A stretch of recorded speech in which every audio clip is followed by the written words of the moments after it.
nag-imbento na lang ako kasi wala akong steamer. Ayan yung result.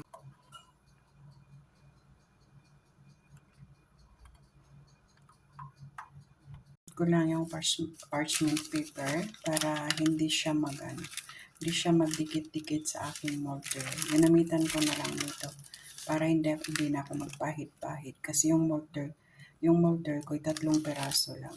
Ayan siya.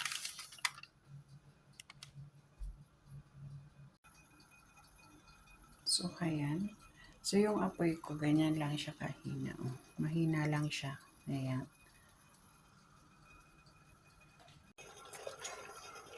Luto na siya.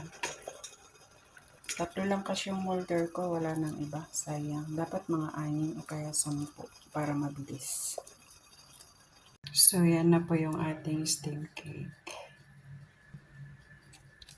Try natin itong tikman. Malaki-laki. Hindi kasi pareho yung size. Kasi yung ano ko, yung pang cup ko. Ayan ang resulta. O, diba? Makinis siya, makinis. Ayan. Ayan na, nakagawa ako ng 13 pieces. Meron pa doon sa sa steamer. So, ayan yung resulta. Hindi ako naglagay ng cheese. Ayan, gusto ko plain lang.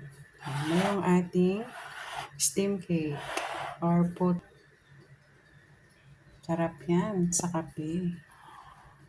Kape gatas or soft drinks. Maganda rin to i-partner.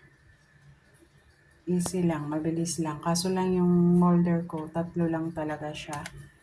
Salang ako ng salang. 10 minutes lang ako nag-steam. Thanks for watching and God bless.